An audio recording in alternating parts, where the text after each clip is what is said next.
무기질도 청소년기에 골격 근육, 혈액이 증가하는 시기다 보니까 무기질도 굉장히 많이 필요한 시기예요. 그래서 어떻게 보시면 계속 강조하고 있지만 청소년기가 다른 그 어떤 시기보다 상당히 좀 집중이 필요한 시기인 것 같아요. 표 7-7을 보시면 청소년의 무기질 권장 섭취량이 제시가 되어 있어요. 칼슘을 좀 잠깐 보시면 이제 청소년기가 체내에 칼슘이 좀 급속도로 보유되는 시기예요. 그래서 여자 같은 경우는 13세, 남자 같은 경우에는 14.5세 정도의 이 칼슘 그 보유 속도가 최대치에 이른다고 봐요. 그래서 칼슘은 남자가 14.5세, 여자가 13세 때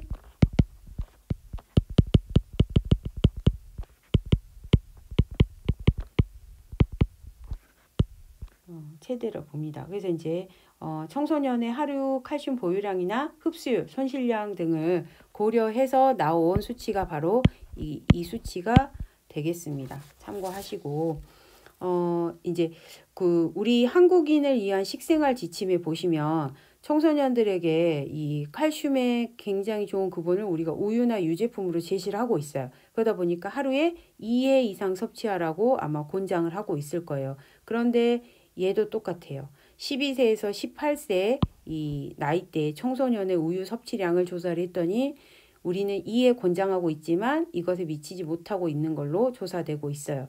그래서 이제 2014년 국민건강영양조사를 했더니 칼슘 섭취가 평균 필요량의 75% 미만인 청소년이 거의 80%에 육박했어요. 그래서 이제 우리는 또한 청소년의 이런 부족한 칼슘 섭취량을 늘리기 위한 또 방법들을 생각을 하고 또 식사에 또 이렇게 적용을 시켜야 되는 거죠. 그래서 정말 필요한 것들이 비타민 A라든지 아까 말한 엽산, 이런 칼슘 이런 것들이 이 시기에 많이 필요한데 부족하다는 게 좀 마음이 그러네요. 그죠? 그다음에 철 볼게요. 철도 이제 키가 크고 체중이 늘다 보니까 혈액량이 당연히 늘어나겠죠. 그러면 헤모글로빈이라든지 미오글로빈 합성을 위해서 철도 필요량이 증가를 합니다. 특히 이제 초경이 시작되는 여성 청소년 같은 경우는 월경 때문에 철이 좀 손실이 되잖아요. 그래서 여기 보시면 12세에서 14세 여아의 철 권장 섭취량이 여자의 15세, 18세보다 훨씬 높습니다. 이제 시작하는 시기라서 아마 철 요구량이 더 많아진 것 같아요. 그래서 이제 이 시기에는 철 섭취가 부족하면 이 청소년기에는 피로감이 증가하고 집중력도 떨어지다 보니까 학습 능력도 떨어질 수가 있어요. 그래서 철분 특히 이제 좀 많이 요구되는 이 시기에 좀 철을 신경을 써야 될 것 같아요. 아연 볼까요? 아연 같은 경우는 얘도 단백질 합성이라든지 핵산 대사에서 굉장히 큰 역할을 하는 영양소가 아연이잖아요. 그래서 이제 청소년기에는 이 많은 양의 아연이 근육이나 뼈에 저장이 돼요. 아연이. 그러다 보니까 그 청소년기에는 영악이나 뭐 임신기 이때와 마찬가지로 아연이 결핍이 됐을 때 굉장히 위험도가 높다라고 봐요. 그래서 이제 만약에 청소년기 아연이 결핍이 돼버리면 성장이 정말 이렇게 눈에 보이게 저하되고요. 성적인 발달도 좀 지연이 된다라고 합니다. 그래서 여기도 마찬가지로 연령대별로 8, 10, 8, 9 이런 식으로 이 성장에 필요한 아연, 조직을 만드는 데 필요한 아연을 계산해서 만든 권장 섭취량이라고 보시면 되겠어요. 그래서 아연도 상당히 간과하면 안 될 무기질 중에 하나라고 보시면 될 것 같아요. 제가 이제 금방 여기서 한꺼번에 다 설명한 것들이니까 좀 설명 안 한 것만 여기 나트륨 한번 볼게요. 제가 철을 아까 칼슘 설명했죠. 나트륨은 당연히 필수적인 영양소이긴 하지만 나트륨은 과잉 섭취하고 있는 거 아시죠? 이렇게 과잉이 섭취됐을 때 고혈압을 포함한 여러 가지 만성 질환의 위험을 증가시킬 수 있다 그랬어요. 그래서 이제 과잉 섭취하지 않도록 계속적인 영양 교육이 필요합니다. 철과 아연 이거 이제 넘어가고요. 7번째 수분이에요. 수분 같은 경우는 여기 보시면 그 액체 섭취 시 물 위주로 섭취를 하면서 우유를 먹도록 하고 당류 등이 함유된 음료 섭취를 절제하도록 노력하라 그랬어요. 연령대별로 총 수분 대비 액체로 섭취해야 될 수분과 음식으로 섭취해야 될 수분을 이렇게 나눠놨는데 이 액체를 섭취할 때 되도록이면 뭐로 먹으라? 그렇죠. 물 위주로 먹는 걸 권장을 합니다. 이 액체를 음료라든지 뭐 카페인이 들어있는 음료라든지 커피, 그다음 탄산음료 이런 것들로 섭취를 하게 되면 사실 우리가 말하는 이 총 수분치에 도달하지 못하는 것 아시죠? 이뇨작용 때문에 그런 것들은 수분으로 볼 수 없다라는 거. 그런데 이 시기 아이들이 또 좋아하는 게 물이 아니라 탄산음료라든지 그런 것들이기 때문에 문제가 되는 거죠. 여기까지 해서 영양 필요량을 봤고요. 이제 우리 청소년기 친구들이 당면하고 있는 영양 문제 그리고 건강 문제들을 좀 살펴보도록 할게요.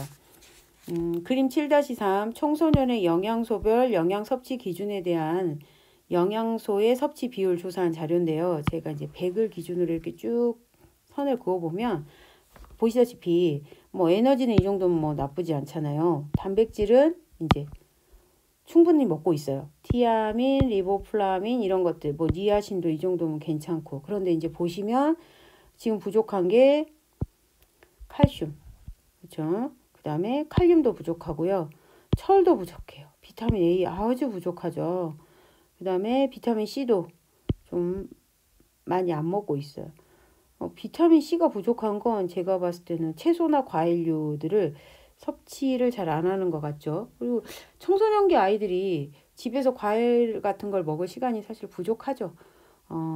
니아신 같은 경우도 뭐 이제 뭐 위험한 수준은 아니지만 남자와 여자의 차이가 상당히 크네요.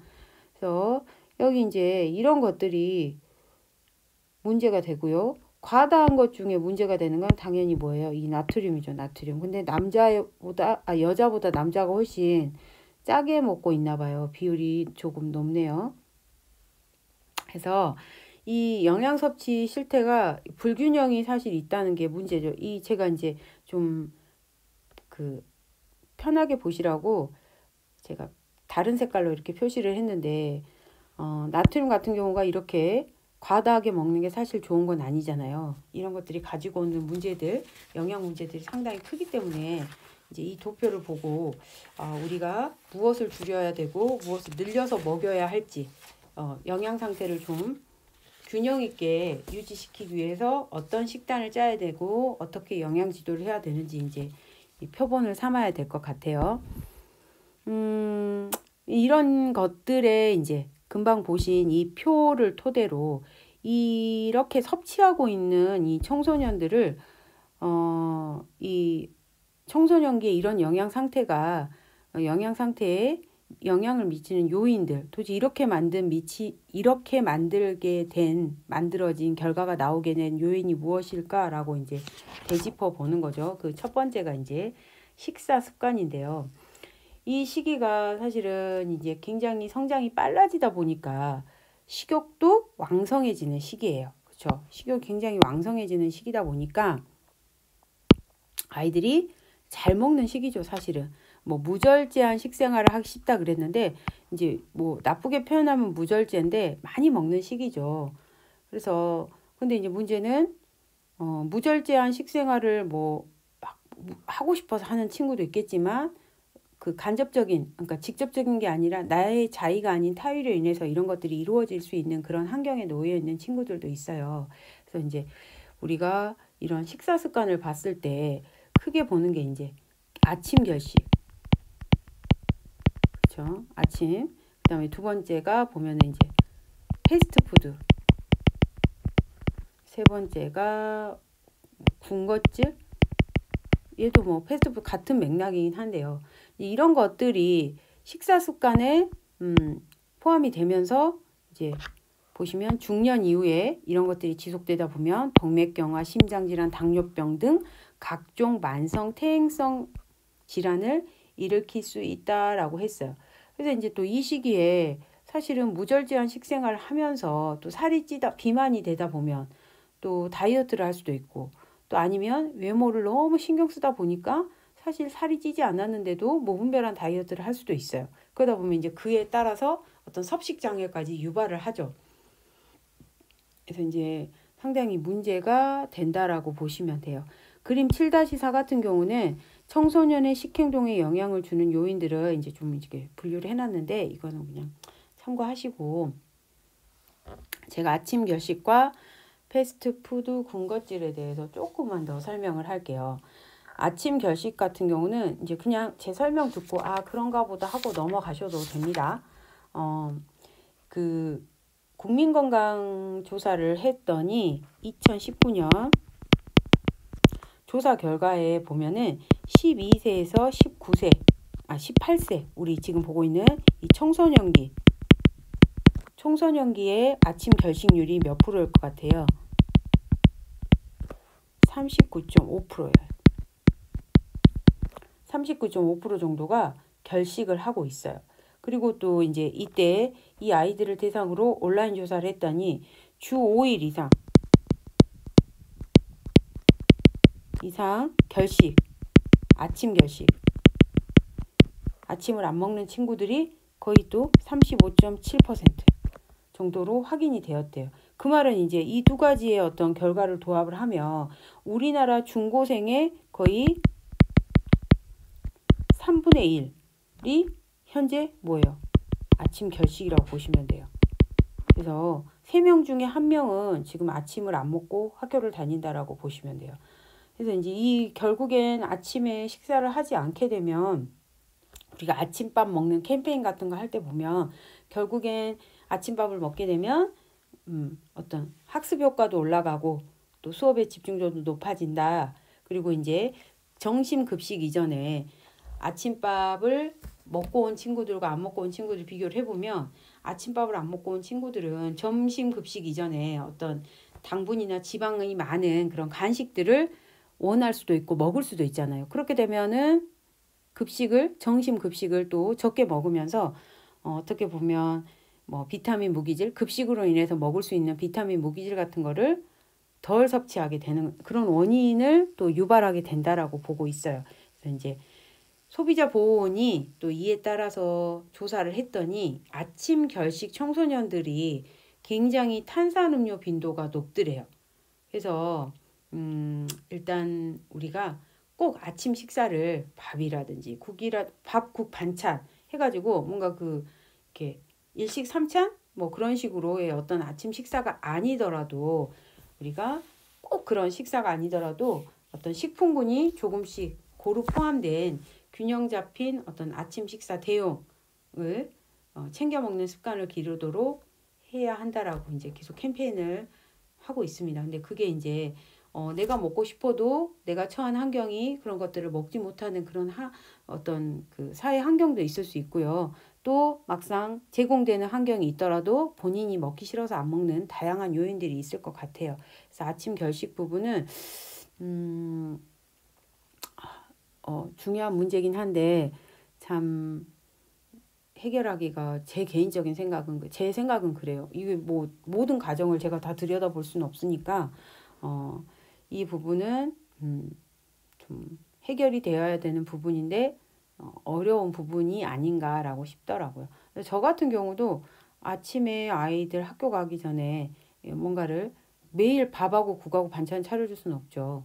근데 이제 그 외의 것들로 먹이려고 빵도 주고 밥도 주고 뭐 시리얼도 주고 과일도 주고 하는데 그래도 어찌됐든 빈속으로는 보내지 않으려고 최대한 뭐 다양하게 먹이긴 했는데 이제 아이들이 늦게까지 공부하고 예를 들어서 아침에 일어나자마자 씻고 학교를 가야 되면 밥맛이 없어서 또 안 먹으려고 하는 경우가 있더라고요.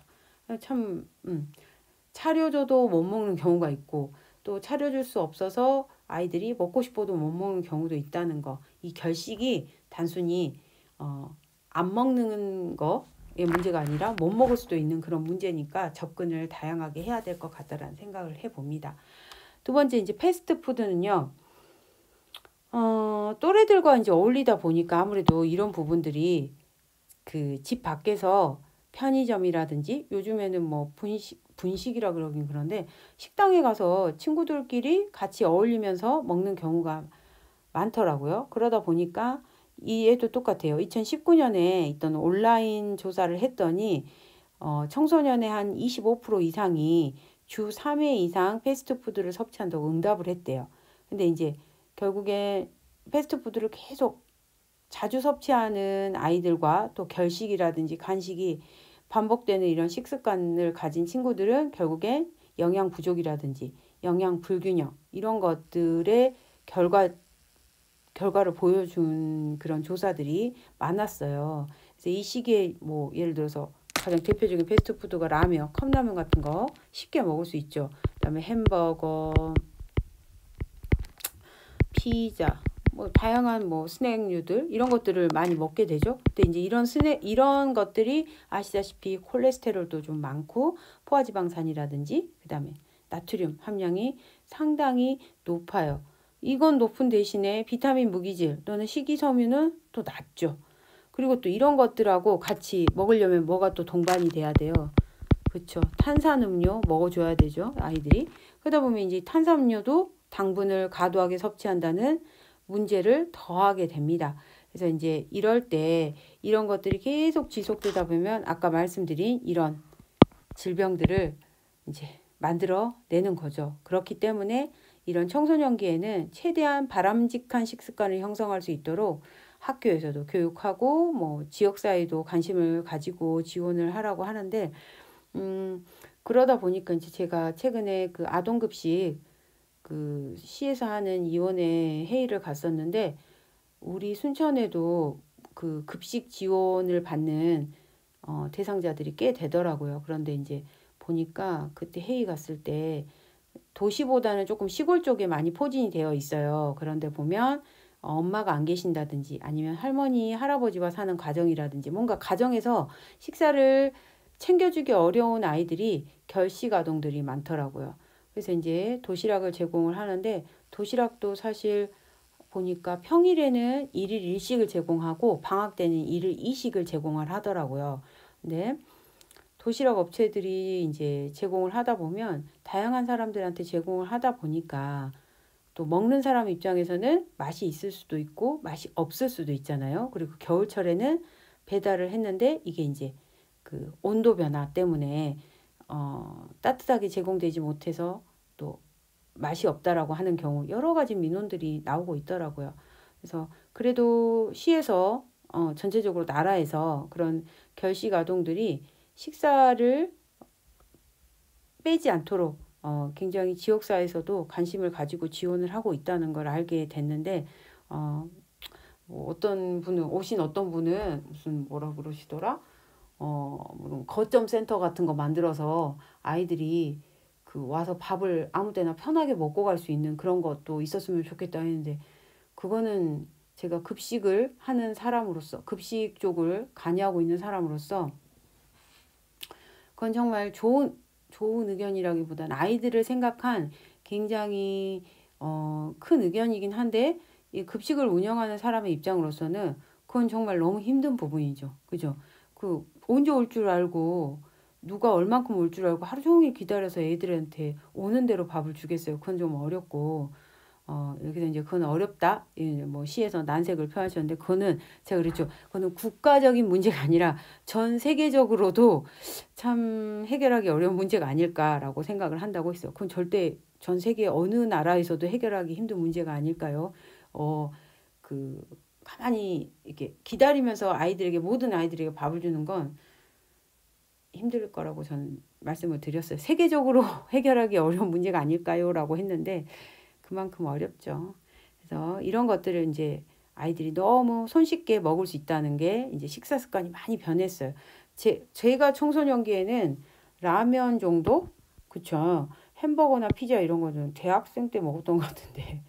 그래서 이제 군것질도 이제 영양 요구량이 높아지고 있는데 이 청소년기 친구들이 식사보다는 식사 외의 것들, 간식으로부터 특히 지금 우리나라 청소년은 청소년기에 섭취해야 되는 전체 에너지의 한 4분의 1에서 3분의 1을 바로 이 군것질로 채우고 있어요.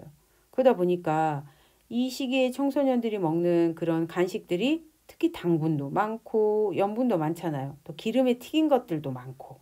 그러다 보니까 뭐 나트륨은 두말할 필요 없이, 그래서 우리가 청소년기에는 이렇게 군것질로 섭취한 이 3분의 1, 4분의 1 칼로리를 최대한 생채소라든지 또 기름에 튀긴 것보다는 뭐 이렇게 튀기지 않은 그런 것들로 먹게끔 유도를 해야 되는데, 그것도 영양 교육이죠, 사실은.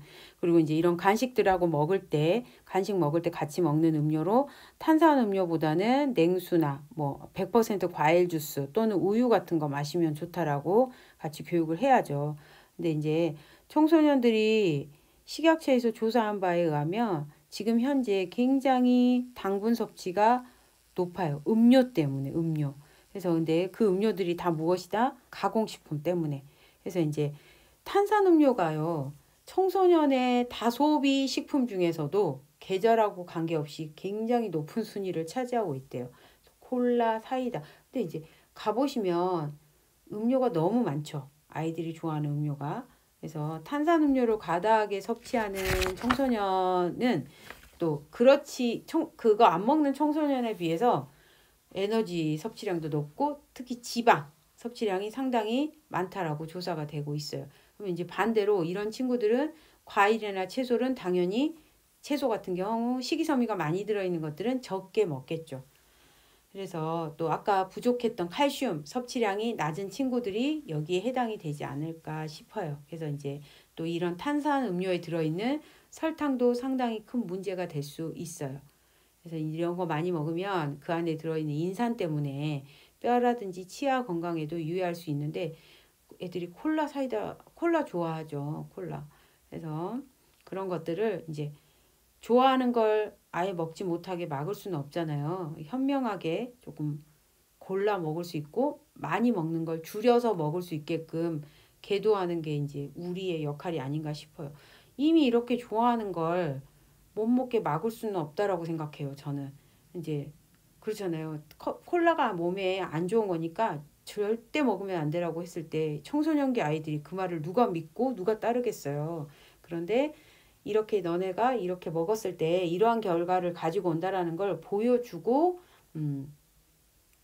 먹지 못하게 하는 게 아니라 이제 줄일 수 있다면 조금씩 줄여갈 수 있도록 교육적인 효과를 기대해 보는 거죠. 그래서 그런 식으로 아이들에게 식사 습관을 최대한 이제 바꿀 수 있도록 저희가 노력을 할 수밖에 없는 것 같아요. 근데 결국엔 이 청소년기에 영양 상태에 가장 큰 진짜 치명타를 주는 건 결국엔 이런 세 가지의 식사 습관이라고 보시면 되겠어요. 이제 이거와 더불어 또 하나 이제 요즘에 문제가 되고 있는 게 바로 잘못된 신체상이에요. 잘못된 신체상은 뭐겠어요? 우리나라에 이제 아까 2019년도 이 청소년 온라인 조사에 이제 통계를 의하면 우리나라 청소년들이 굉장히 체중 감소를 시도한 경향이 거의 이제 많다라는 걸 어느 정도 조사에서 나왔어요. 근데 특히 이제 남성에 비해서 이런 체중 감소 다이어트를 시도한 친구들을 조사를 했더니 남성이 25.2% 정도가 나왔고요. 여성은 41.6% 정도 나왔대요. 그러니까 이 청소년기에는 여자가 좀 더 자기 몸에 좀 신경을 쓰면서 다이어트를 하려고 해요. 근데 이제 문제는 이 다이어트가 건강한 어떤 다이어트가 아니고 좀 잘못된 방법의 다이어트들이, 그러니까 체중 감소를 시도한 적이 많다 보니까 조금 문제가 되고 있어요. 남녀 청소년의 비만율을 조사를 했을 때 오히려 이제 남자가 좀 더 비만율이 높더라고요. 그런데 본인 스스로 이 비만인 사람들 말고 정상 체중인데 내가 좀 살이 찐 것 같아요 라고 생각하는 비율이 남자보다 여자가 훨씬 높아요. 그 말은 무슨 말이에요? 체중 조절에 대한 어떤 관심이 남자보다 여자가 훨씬 이 청소년기의 여자들의 높은 관심이라고 보시면 돼요. 근데 이제 문제는 여기 그 연예인이나 또 본인들이 좋아하는 어떤 친구를 비교 대상으로 삼으면서 지나치게 마른 체형이 아름답다라고 생각하는 그런 잘못된 인식으로 인해서 이런 환경 요인에 많이 노출이 되다 보니까 문제가 생깁니다. 그러니까 정상의 체중이고 보기도 뭐 이게 문제가 되지 않을 몸매인데 문제는 그런 것들이 본인이 만족감을 느끼지 못하는 거죠. 그래서 신경성 식욕 부진증이라든지 또는 신경성 탐식증 같은 섭식 장애가 이 시기에 옵니다. 그래서 이 부분은 뒷부분에 가서 다시 한번 설명을 할 거니까 지금 여기서는 제가 설명을 하지 않을게요. 그래서 청소년기들이 이 시기에 어떤 그 신체에 대해서 만족하지 못하고 남의 눈에 비친 자신의 모습을 신경을 쓰면서 이 지금 아까 말씀드린 다이어트에 대한 비율이 다이어트를 하려고 시도하는 게 이렇게 이제 점점 이 비율에서 조금씩 더 높아지고 있는 추세예요. 근데 이제 잘못된 신체상이라는 제목에서도 나타났지만 체중을 감소하려고 하는 방법들이 잘못된 것들이 얹어지고 있기 때문에 이제 이 시기에 청소년기 영양 상태까지 이게 크게 문제를 일으킨다고 보시면 되겠습니다.